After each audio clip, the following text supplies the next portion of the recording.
You're listening to Leadership Powered by Common Sense with your host, Doug Thorpe. Here's Doug. Welcome, everyone. This is another episode of Leadership Powered by Common Sense. I am your host, Doug Thorpe, and today I have a guest with me, a Mrs. Dea Irby. And Dea is from Durham, North Carolina. I'm going to read a little bit from the notes she gave me. She is a connector, a communicator, a cultivator, a wife, mom, grandmom, lover of truth, an entrepreneur building community and belonging. And I can tell you she's got some great ideas that we've already begun talking about when we were offline. But Dea, let me say welcome. Thank you so much, Doug. It's my pleasure to be here. Hopefully what we talk about today is value for your listeners and they can put it into practice and make life better for themselves and others. I'm sure it will be. The one thing among many that you offer, you have a program, and I'm going to just kind of dive right in to tease it out, and we'll hit it. We'll do something else and we'll come back. So what I want to do, you call it Claim Your Employees. The word claim, acronym there. Give us a real high level. What's the gist of that? Bird's eye view, because I believe people don't just want to be connected. They want to be claimed. And it works out great how to do that in 5 different facets of leadership with each one of these letters. And I'm going to see if you have picked up on it or can guess what the C stands for. Any guess. Not everybody gets it right. Caring. People want to be chosen. Chosen, okay. And what else do people want to be with the L? That one's easy. Or maybe it's not. Well, loved. Yes. I knew it would be easy for you. What else do people want to be in the A? Appreciated.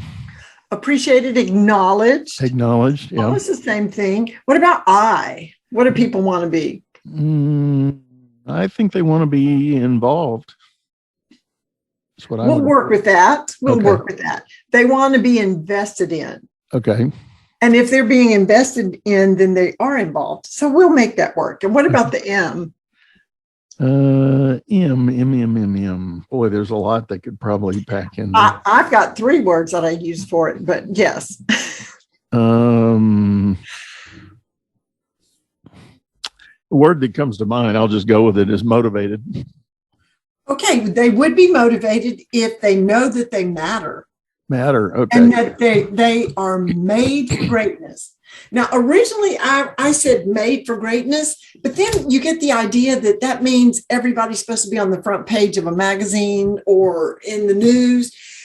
And that is great. And you have your 15 seconds of fame. But to know that you matter is you are essential to everything working together. And if you don't show up and if you don't make your contributions, you're going to be missed. People want to know that what they do and what they think and what they say does matter and can make a difference. So made for greatness, make a difference, or that they matter. So you can go all over that. And they want money. Well, yeah. Invested. That's an invested. So that is a quick overview. Each one of those 5 elements have backstory and statistics and information. Well, so let's go down that path real quick. So tell everybody how you kind of came upon this revelation and what's your backstory that led you to this point. I grew up in a small Mississippi town. I tell people I'm from South America, because I've lived in Mississippi, Alabama, Georgia, and Florida. That's South America. No. But the small town that I grew up in, and people say small, I'm talking 5,000 people. 5,000 people small. Where it was like the Cheers TV movie, for those that are old enough to remember that or have watched the reruns. Everybody knows your name. And so all my whole life walking around, well, I had to behave because my aunt would call my mom and say, you know what your daughter did? and everybody knew everybody and everybody knew about everybody's business. But I also knew that I belonged there, and I had people cared, and I did matter.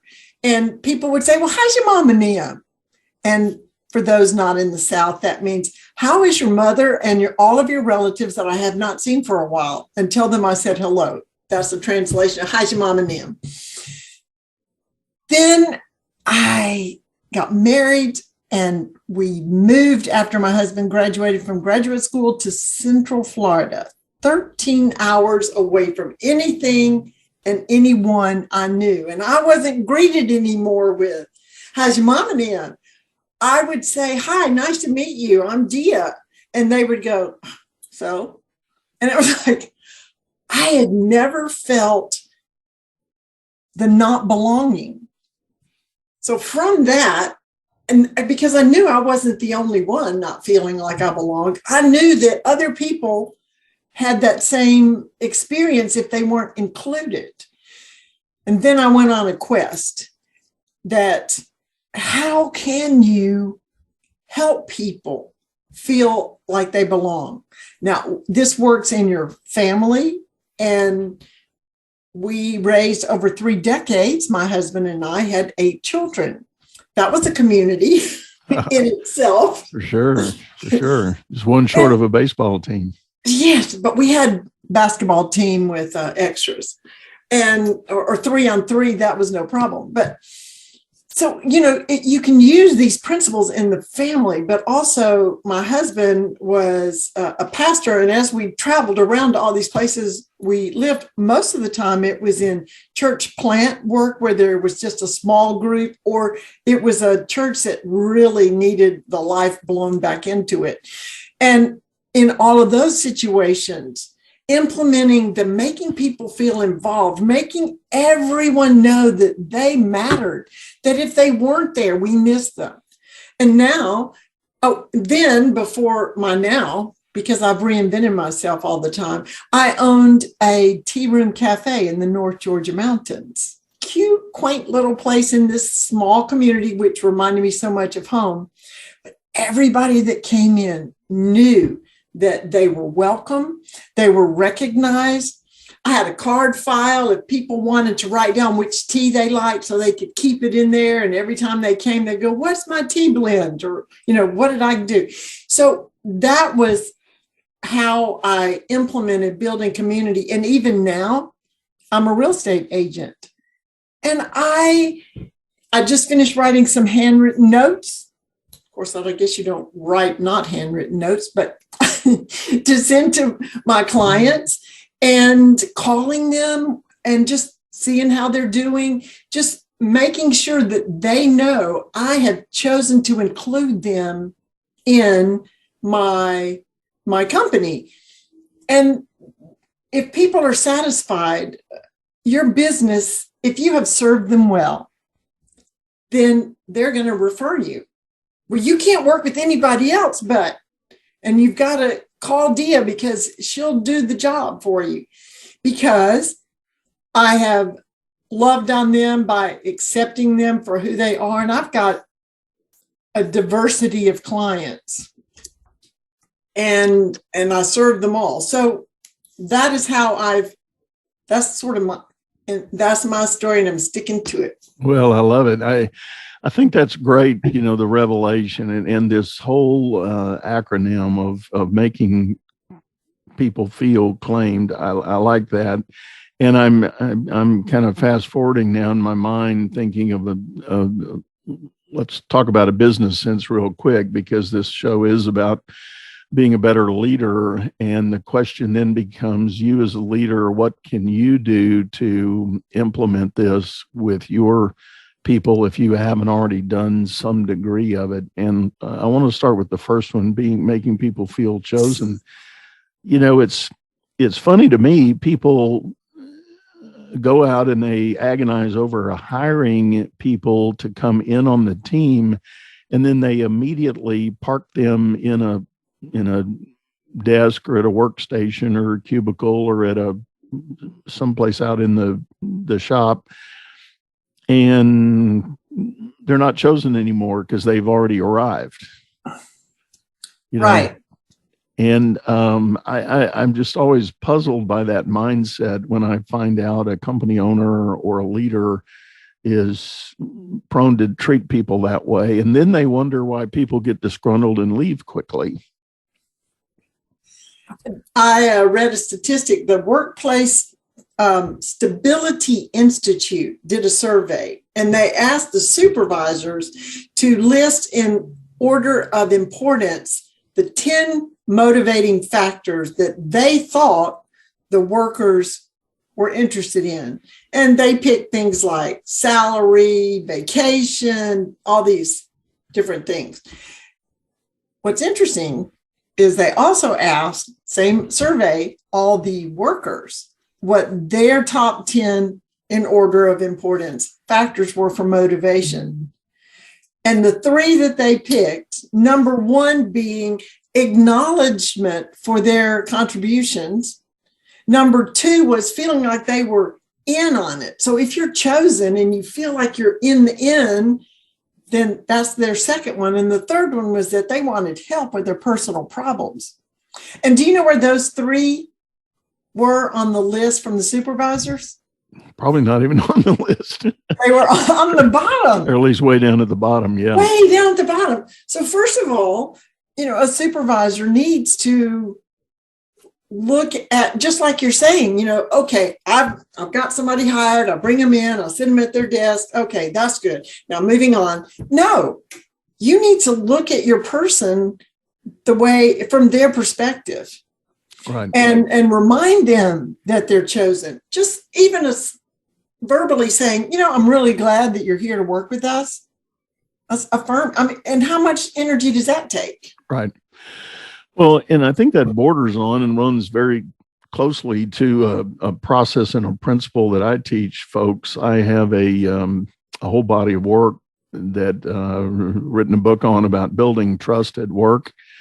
And the premise of how you go about building trust is to allow an exchange of questions. And if you think about it on a personal level, when you met your soon-to-be spouse, what did you really do? When you went out on dates, you asked each other questions. What do you think about this? What's your favorite color? What movies do you like? What music do you like? Where do you like to eat? Who do you like to see? And you were exchanging this information, and in the back of your mind, either consciously or subconsciously, you're sort of checking boxes going, okay, I can line up with this person. And you do enough of that, then you open up the trust bank and you say, based on everything I know about this person, I think I can trust them. And the same is true, my argument anyway, in my model, the same is true with managers and the people who work for them. The manager needs to open up that door of allowing those questions to be explored. And it would be the employee asking the question, what about this? What about that? How does the company feel about this? How does the company look at that? How do we treat our customers? How do we, so on and so on. And a great example right now of a very hot topic that's out in the market is this whole idea of hybrid work. People got used to working at home. Now companies are kind of attempting to sort of claw back and get people in, and people have questions. It's like, well, okay, things have changed. I did all my work okay while I was gone. Why do I have to come back to work?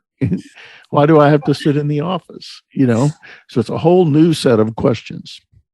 Well, I'm thinking of so many things here. It challenges the trust. So I did my work. Do you not trust that I'm getting my work done? Do you need to supervise me and watch over me? And then on the other hand, it's like, hey, supervisor, you don't need a great big business, a building to have your company in. You can save a lot of money and sell that and move or downsize or sublease, spaces. So, it goes back. But what you're saying with the questions is exactly what the loved is in the work environment. It means that there's a security. A worker, an employee knows that they can come in and address issues in a secure, safe, accepting environment. And there's going to be no judgment. Now, no judgment doesn't mean no job analysis or, writing up a report on your performance, but it's accepting you and giving you that secure environment. You're not going to show up one day and there's a note on your desk that says you're fired. You shouldn't. Right. And you touch on an interesting subject that I do get pushback on sometimes as I'm talking to owners and leaders out there. This whole idea of we do all this work to sort of step over the aisle to the benefit of the employee, but what about their accountability? Aren't they responsible for delivering on what I need them to do? Absolutely. And in a loving environment and a secure environment, you have clearly laid out the expectations. So it's nothing personal. Hey, this report was supposed to be turned in at this date. This was the report I was supposed to have on this bottom line, and it's nothing personal. It's like, this is what I'm expecting of you. And if you've communicated the expectations, then that's what they're accountable for. You're not going to hold them accountable for, you didn't smile at me, so you must have a bad attitude. Right. I mean, how can you measure that? Right. Do you agree with that? Well, I do, yeah. And I when people, like I said, when they challenge me on this idea of doing all these things for the benefit of the employee, they ask the question about accountability, and that my answer is very similar to yours. Absolutely. But the challenge leaders have to face is they do need to be clear on those expectations. They need to describe it up front. They cannot play games. And give you a quick example in the area of delegation. That's always a leadership discussion. How do I delegate authority to people and get things done? Part of delegation is still spelling out boundaries if you have them, if you need them. And the example I use is a leader tells his person, go get me a rock. Well, the guy says, okay, I got access to a lot of rocks. I'll go, and they come back with this blue rock. And the leader looks at it and says, this is not good enough. And you go, well, it's a rock. That was the requirement. And the leader says, well, I really wanted a red rock. Well, you didn't say that. That is exactly what I'm saying. I mean, let's get really simple. Now, like I said, I have 8 children. If I say, go clean your room, and they come and I go check it later, and they picked up the one thing out of the floor and they think it's clean. They didn't make their bed, they're whatever. How can you didn't clean your room? Yes, I did. Well, the same thing. We have to be clear on what our expectations are. And also when you're delegating, you don't just say, oh, by the way, I'm going on vacation, I'm turning over the company to you. It's someone that you've brought alongside you. They've watched, the 3 stages of any education. You show them, you go alongside them, and then you help them do it, and then you can turn it over to them. And along the way, you're having discussion about how things are going. You're evaluating it along the way. And if it's the first time, then maybe you don't have all the details written out about the expectations. But you're not going to just turn it, you're going to go out with that person to get the rock and say, this is what I'm talking about. Oh, how could I say that better? I want this size and this weight and this color. Right. Well, this is all good, Dea, and it is hard to believe we're up on a break point here in the show, but we're going to take a short intermission and we'll be right back. Business is all about solving complex problems as fast as you can create them. Become the best problem solver by leading others to greatness too. And the first step is going to DougThorpe.com. Doug Thorpe is known globally for coaching entrepreneurs and business leaders, improving their performance and the work output of everyone surrounding them. You can find health, wealth, and happiness by learning to lead others to health, wealth, and happiness. Go to DougThorpe.com now and order Doug's books or hire him to coach your managers. That's DougThorpe.com. Well, we're back, everyone. Thank you for hanging with us. You are listening to Leadership Powered by Common Sense. And today I've got Miss Dea Irby. We have been talking about the idea of how to claim your employees. Show us your model there again. Ta-da! We talked about the 5 elements of claim, and you want to hit those real quick to remind everybody. Yes. C is for chosen. L is for loved. A, acknowledged. I, invested in. And M, made for greatness, or that you matter. And these are values or principles that leaders need to embrace to have a highly motivated team if they want to, because people come to work and they're expecting these things. They need these things to feel that they are ready to give their highest effort to the cause, right? Exactly. And they want to belong. They don't want to just be connected. They want to be claimed. And what that does is helps them feel like they belong. And according to the Better Up survey done in 2019, belonging gives an increase of 56% on a person's productivity. It also reduces attrition rate by 50%. And this was interesting. If a person really feels like they belong, it reduces employee sick days by 75%. Now, they don't want to miss because they love going to work. But if you don't want to be somewhere, you can find a lot of excuses. Yeah, I think those stats are very compelling, and it does prove out in many of the cases and situations I know of. And I think one of the principles behind that helps us understand or think about it is that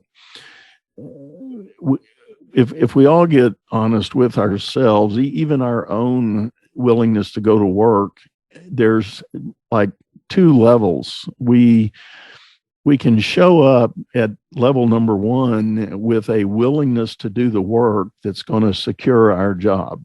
We're going to figure that out quick. We're going to figure out what it takes to be okay at what we do so that we aren't at risk of losing the job.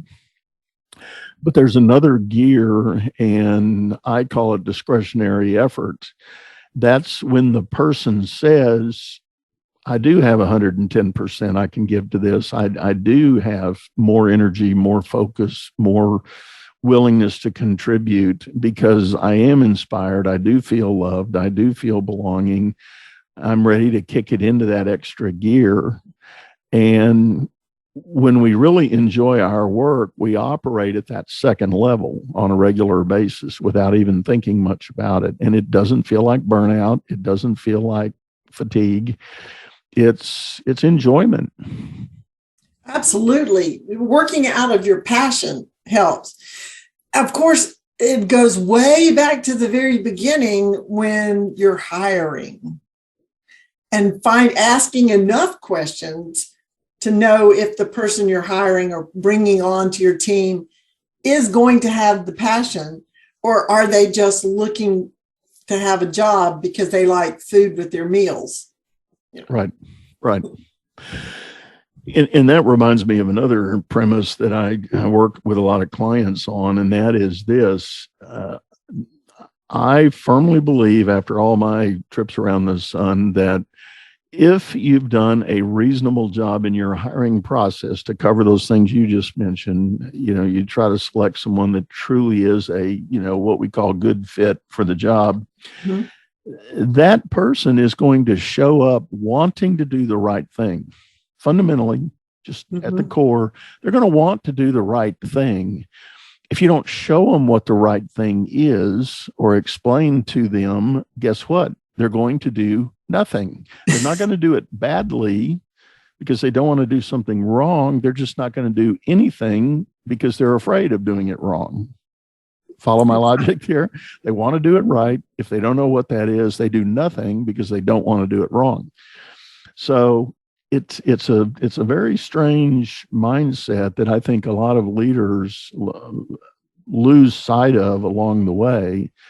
And being able to tap into that, lay out the expectations, lay out one of your letters in your word there is invest in the people. How do you invest in your people? Well, through training, coaching, equipment, resources, time and tools to do the work that you're expecting. If they've got all that, they're going to do the right thing. They're going to do good work for you. You know, the C is chosen and it starts off that way. But another part of that is communication. They need you to communicate, and they need to know, again, what's expected so that they can know what the right thing is. And I mean, if they're trying to fit in a round hole and you're wanting them to be in a square hole, they're never going to, nobody's going to be happy. Right. So communication. Yeah. It is so very important. So moving forward here, the question comes to mind. If I'm an owner of a company and I've been a little frustrated with my team and I hear this and I'm going to go get Dea's program and book and I'm going to get excited about turning this on, what are some of the steps I need to be thinking about doing up front to make it happen? Well, first you need to step back and do an overview analysis and see where you may already be doing some of these steps, but you may also be doing some of it here, but it's not being coming across to the people you're working with. You know, you can know, I'm so glad I chose that person, but how many times, just watch yourself. How many times have you actually communicated that to them?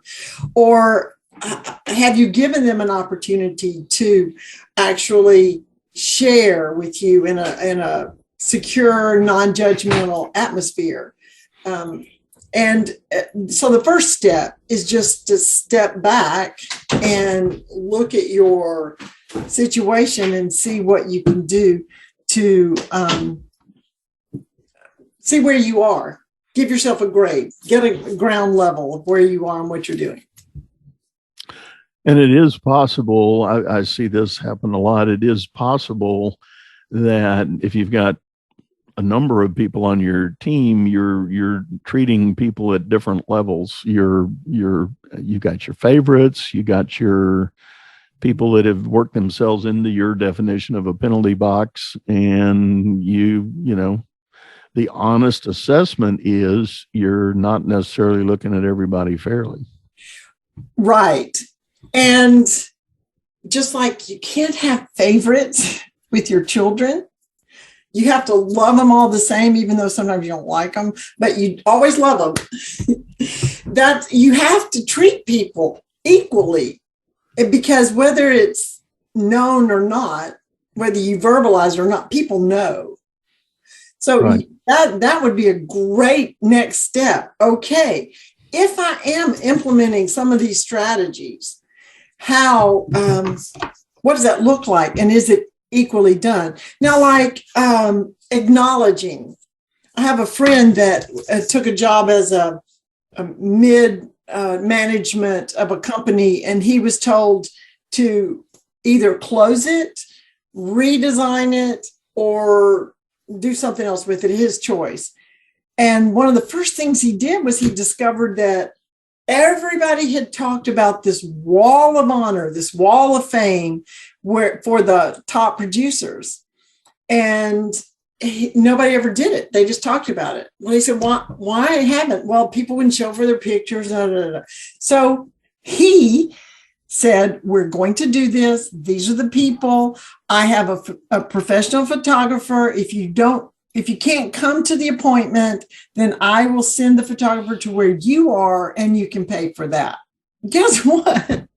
Everybody came, and he was able to create the wall of fame. And it was this tangible acknowledgement of the work that people had done that set the tone. So if you are looking at each one of these things, what have you promised and not delivered on, or what can you now do that acknowledges people? That's one practical step, but it depends on your situation, because everybody has to do what's right with who they are working with and their situation. Right. And that does bring to mind the whole challenge that companies of bigger sizes, when they've got a larger workforce, you inevitably get yourself in a bind about how you rank, rate, and report on people's performance. There's hundreds of different systems out there about how to evaluate annual performance, and people work real hard for 364 days, and then on the one day they get rated, all the air gets shot out of the balloon and you're back to zero with the person, because your system undermined everything you've been trying to do. Well, that would be another step to take. Analyze your systems and see if they are supporting this. Right. Are you investing enough time in each person? Do you have quarterly meetings with them and find out, listen, investing time by listening is a big investment that pays a lot. There's a lot of return on that investment. Yeah, I always chuckle when a manager or an owner tells me I don't have time to have those discussions with my people. And I always say, well, you're going to be having a whole lot of new people running through the door there, because the ones you think you find that are good, they're not going to stick with you long if you don't have those discussions with them. Right. You don't have time not to. Exactly. Yeah, that's what it boils down to. Very interesting. Well, I think of a 100 different things that we've got going on here that could apply. What are, maybe just hit on a couple of the other things. What are some other examples of some methods or mechanisms an owner could use to demonstrate this claim for their employee? One story I think about, I don't know, in the 1990, I think it was, Campbell's Soup Company was about to go under, and they brought in a new person. And one of the actions he took was to start communicating personally with each person. Now, it wasn't by email. A number of the people way back when didn't have an email. So he wrote handwritten notes to every person that worked at the company, including the person that swept the floor. If you worked there, you got a note from him. And it turned around the morale. People felt noticed. They felt acknowledged and that they mattered. So just looking at your people, your situation, what can I do? I can invest time writing a personal note and letting a person know they are chosen and they matter. So that's one thing, one action that you can take. Acknowledging a person and their thoughts, listening to maybe the person that's been working in a certain department keeps running up against a certain problem, but he has an idea about how to fix it. Listen, he's got his hands in the mix. Yeah. So acknowledge that he has something to offer. Yeah, there's a whole body of work on the idea of how to become, as a leader, how to become an empathetic listener, so that your person, when they're talking to you, genuinely feels like they've been heard, that they weren't just talking at you, but they were truly talking with you. And some would argue that's actually an art as a leader to be able to get to that place. People ask me, how do I do that? And I say, well, allow it to be a genuine two-way discussion. When somebody tells you something, feed it back to them. Let them know, I heard you saying this. Am I understanding that properly? And give them that chance to clarify. Don't just say, oh, that's not going to work. It will. How do you know you heard it right? Well, that is exactly part of my strategy when I'm working with real estate clients. So you're telling me, let me make sure I get this right. The reason you want to sell is because you're moving and this is the time frame you're working with, right? Is that what you said? Or the reason you're not sure you want to work with a real estate agent is because you had this experience before. Is that right? And is that the only question you have about it? Is there more? And also going 3 levels. Tell me more. What? Tell me more. Right. Tell me more. 3 times. And you can get down to, well, you can go 7, but 3 is, if you hadn't done 3, then let's go for 3. Well, and that reminds me of, I had an executive I was working with at one point, and I picked up real fast on the idea that he had a tendency to want to be the problem solver. And I watched a team meeting that he participated in, and there was an exercise. He had people put issues up on a whiteboard, and then he sent them out of the room, and then he kind of walked around looking at all the notes. And I asked him, I said, are you going to be leading these people, or are you just going to be solving all their problems? And he said, what do you mean? And I said, well, think about it. I said, I'm watching you make your own notes in a problem-solving mode. And if they come back in the room and all you do is give them an answer, what have they learned? And he thought a minute, and he goes, oh, crap, I need to change this. Yes. And I said, what you need to do when they come back, you need to take each one of them one by one and ask them some more clarifying questions about this thing they put on the board. Let them process what the path to the solution might be. And in the process, you'll be able to show them your process that you would have done in your mind to get to the solution. It's kind of, it goes back to the old teach a man, give a man a fish and he can eat for a day, teach him how to fish and he can eat for the rest of his life. So right. When you come alongside and you listen and you pay attention to where somebody is and what they're working with, and ask them questions. Well, Dea, this has been great. And I think we are up on our time here. Tell everybody the best way to get a hold of you, or any information you've got to share. They can email me at Dea@deairby.com. Visit my website I made it really complicated, Deairby.com.